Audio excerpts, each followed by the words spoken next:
मंत्री छगन भुजबळ यांनी ओबीसी आरक्षणासाठी आयुष्य संपवणाऱ्या भरत कराड यांच्या घरी जाऊन त्यांच्या कुटुंबियांची सांत्वनपर भेट घेतली।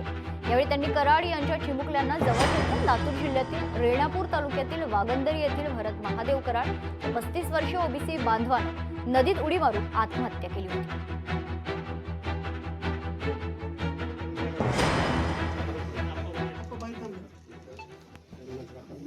आता कोण येतात गप्पा बसायला तुम्ही त्यांचे भाऊ असता।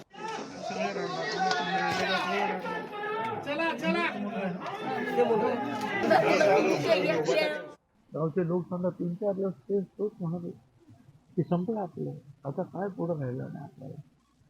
आणि त्याचं आणि सगळ्यांच्या समोर त्यांनी उडी घेतली। लोकांनी वाचवण्याचा प्रयत्न पण केला, पण त्या महाराष्ट्रातल्या सगळ्या ओबीसी त्याच्यामध्ये सोय आले। भक्ती मूळचं बाबांनो कोणी आत्महत्या वगैरे काय करण्याचा प्रयत्न करू नका। आम्ही सगळे ज्यात लढतो आहोत, कोर्टात लढतो आहोत, मंत्रिमंडळात लढतो आहोत, ठिकठिकाणी जे आहेत मोर्चे गावागावात निघत आहेत, सगळे एकत्र येऊन जर वाटलं तर आणखीन काय करायला पाहिजे आहे ते सगळं आम्ही करू।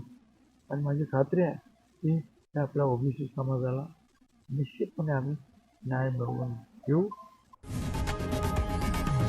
लोकशाही मराठी ऐका, पहा, जागरूक रहा।